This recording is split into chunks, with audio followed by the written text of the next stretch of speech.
Well, good morning, everybody. I think everybody's probably seen the release that we put out with our statement related to yesterday's qualifying here for the Indianapolis 500. First, pretty cool pole qualifier. Excited for that. A rookie with a rookie team. I had fun last night calling the team and congratulating them. So good news out of that.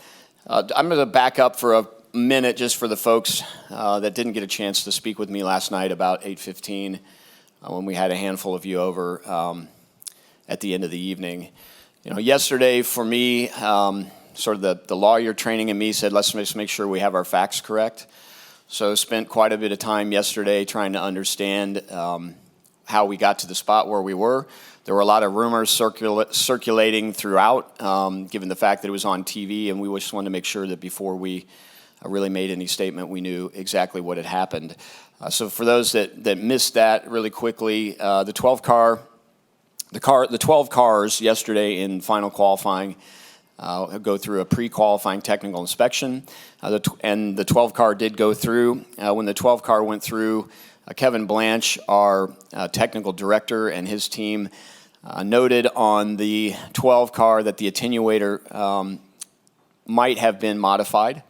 And Rocket in his head was pretty sure that we had a rule, but he didn't have the rule book with him that stated that could not be a modified part, and we do in fact have that rule.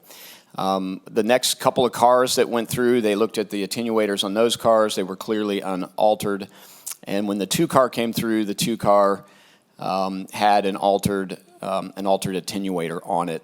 At that point in time, Kevin said to the car chief of the 2 who was standing with him, will you please call the car chief of the 12 car and tell him to move the car aside because that attenuator also is illegal. At that point in time, just to give a little background on why that is, as we quickly try and get cars through tech for pre-qualifying so they can get out to the grid and qualifying, it is not unusual it's not common, but it is not unusual for our technical team to find something on a teammate car and actually go out onto pit lane and inspect a teammate's car, just to ensure that if they found something on one car, it's not on the other. So the tech team did the job as they were supposed to.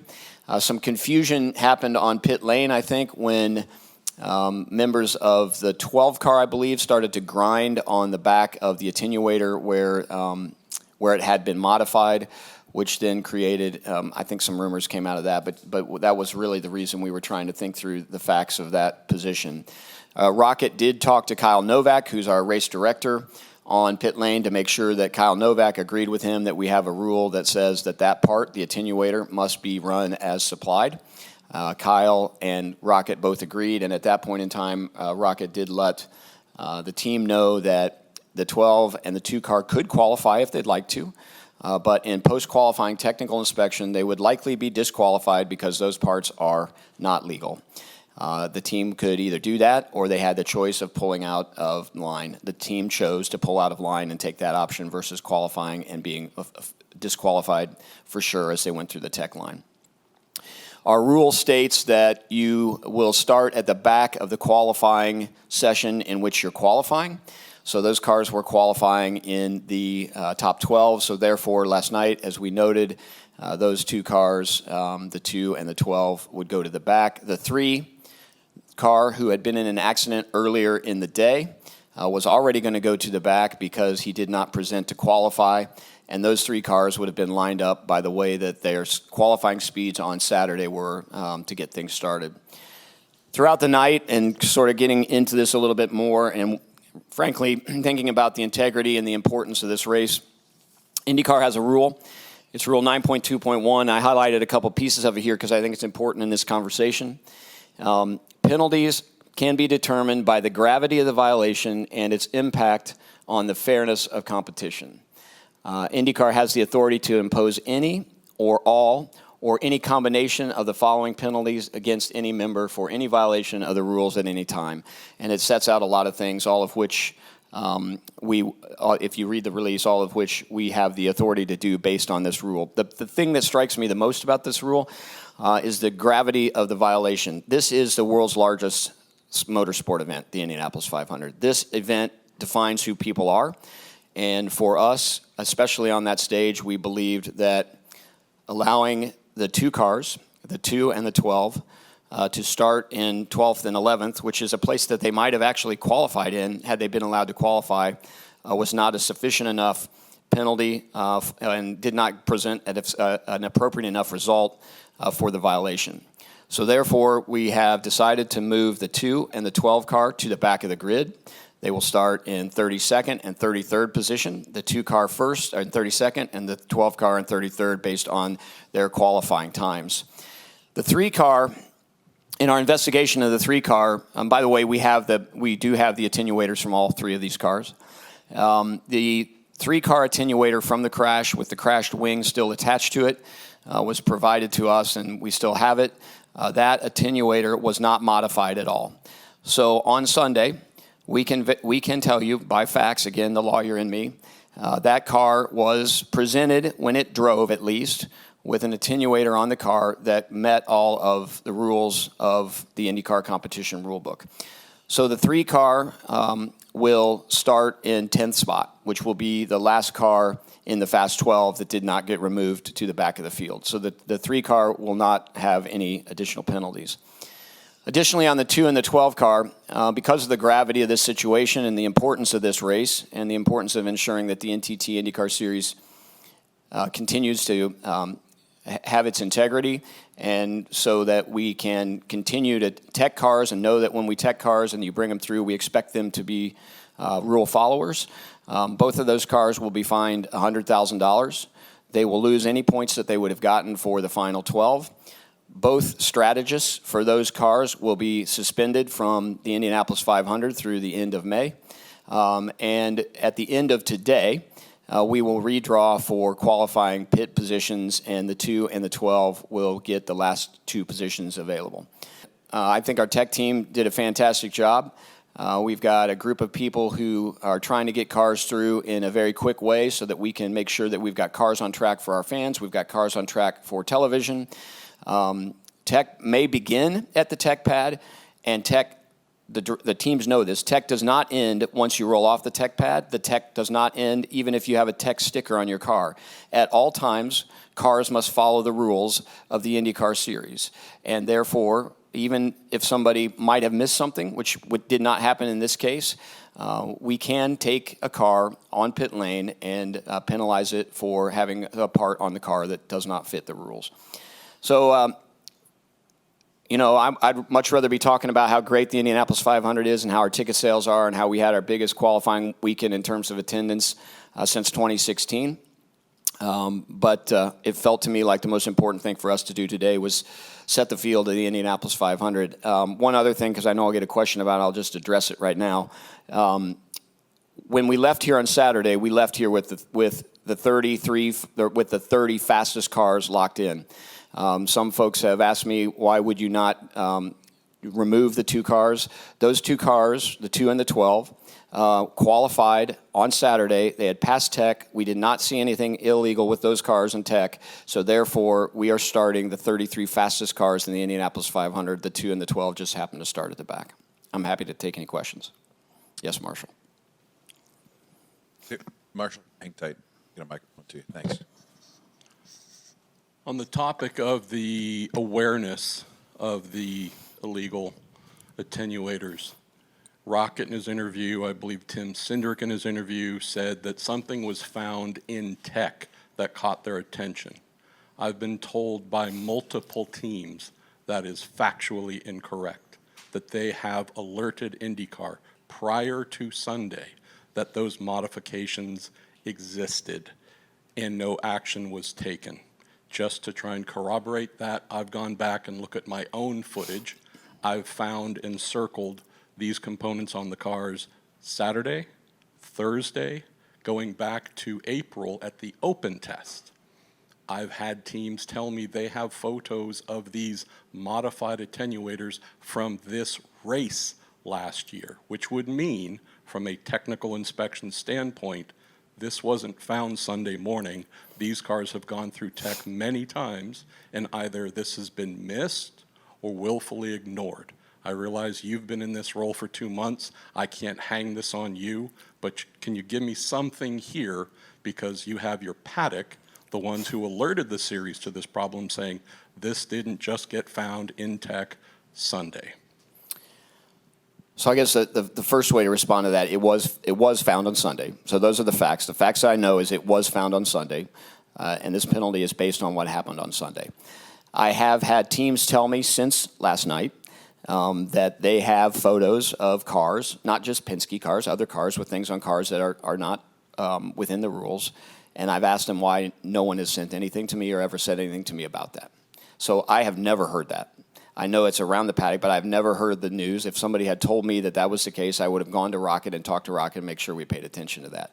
In my conversations with Rocket, Rocket has said that he does hear from teams occasionally about a lot of things, but he did not specifically say that he heard something about this particular issue. And again, I'm just going on the facts that I have. And the facts that I have is I know that yesterday the car was not conforming to our rules. I can only make a decision on what I know. And I can only encourage people, if there are photos of cars with things illegal on them, they need to tell me. And then I can address it. But I can't address something that happened last year when I wasn't even in this job. And I can't address something that happened on Saturday if nobody had the guts to come and tell me it was going on Saturday.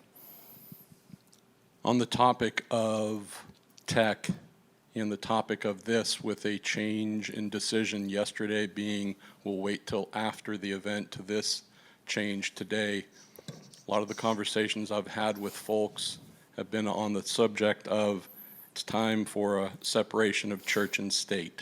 Having the owner of the series now twice in 13 months have their cars be found to be illegal, this conflict from a competition standpoint, something needs to change. Have a external body looking after the regulatory side. Can you give me any thoughts on that, whether you think that could be an actionable item? Not selling the series, right. Just an independent body in charge of governance. Well, I want to say one thing first. I've known Roger Penske for an awful long time. And I've gotten to know him really well since November 2019. And I don't think Roger Penske understands some of the things that might be going on. So, and I get the optics challenge, and it's definitely something we should think about. I mean, how do you manage the optics challenge? A lot of these challenges, I think, are, while they roll up to Roger at the end of the day, I think they're certainly below him, and there are things that happen that don't ever get to Roger. I can tell you that Roger Penske would not condone this. In fact, I had a chance to talk to Roger, and I can tell that this is devastating to him. Nothing means more to Roger Penske than the Indianapolis Motor Speedway and the Indianapolis 500. He certainly loves racing across the board. And this is something that I think he's going to have to address at some point in time. And as far as the series goes, we are open to looking at wherever we are. But right now, at this point in time, we have a tech team that did their job yesterday. They found the attenuators. We stopped both of them, and I think we've appropriately resolved, or at least appropriately addressed, maybe not resolved forever, but we've appropriately addressed this particular situation. I'm not trying to dodge your question. It's hard for me to just immediately give you an answer. That's a big question, right, that we have to spend some time thinking about. Last thing for you. What would you say to a Bill Abel or Jacob Abel who presented a car that was legal every single time they went out, were unable to muster enough speed to qualify? Two cars that weren't legal trying to qualify were pulled to avoid the embarrassment of qualifying, then being thrown out, their times being thrown out in post-qualifying tech. Cars that never took to the track to turn a lap in qualifying have been deemed to be illegal. All the penalties we're speaking about here, they get to stay and play. The guy who went out and gave his best, he doesn't get to play. Citing the rule, I believe he said 9.2.1, effectively a best interest of the sport type rule. I know that's occurred to me that I don't know if that tickles my right sense of fair play. Transparently, the 33 fastest cars are in the Indianapolis 500. I hear you. On Saturday, all the cars passed tech. There was not a reason to look at those cars. They got through the cars, so on Saturday, that qualification attempt should stand as far as I'm concerned. On Sunday, which is where we're talking about right now. The facts are that those cars did not meet to qualify in the 12. The rule says if you get disqualified from the 12, you start 12th and 11th.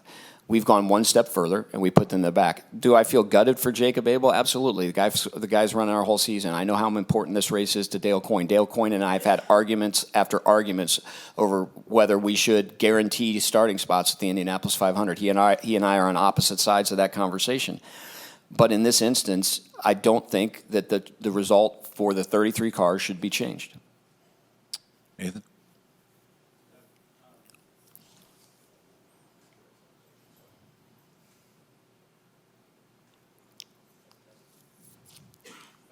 Just scream at me, Nathan. I'll tell everybody what you asked. So you have obviously mentioned these cars passed tech on Saturday, they qualified themselves on speed into the fastest 12 cars. They went through the failed tech, were found out they were modified parts of their cars. I know you mentioned this rule 9.2.9. Why did you feel like it was necessary and important to not only have them start 11th and 12th and move them back when they themselves qualified? So Nathan was asking why we decided it was necessary to move them beyond 11th and 12th, as the rule written says. This, I think I said at the beginning, it's the biggest race in the world, and paramount at the integrity for this event is paramount in order for us to continue to grow this event. And to me, the result of being able to start where you might have ended up qualifying anyway had you been able to qualify is not a penalty deserving of what had happened there. So for me and for the team at IndyCar, as we had a conversation this morning working through this, this is the right result. Was this a decision that you came to? Is this something where you consult, something where Mark Miles gets involved? Is this something that goes all the way up to Roger, who owns the series? Can you kind of tell me who was involved in coming to these decisions? I didn't sleep at all last night, and you probably can't tell, but I frankly didn't take a shower this morning, and my hair is a mess. And the first thing I did this morning was call Mark, and Mark basically said the same thing.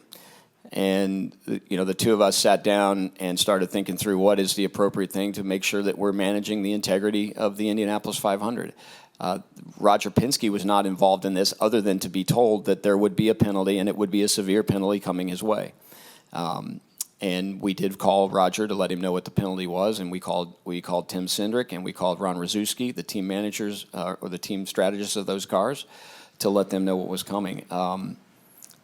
Ultimately, it involved a bunch of us trying to make sure that we had thought through everything as we went through this, even simple things like, that seem simple, removing their pit selection opportunity. That comes with some challenges because teams are going to practice today a little bit to get ready.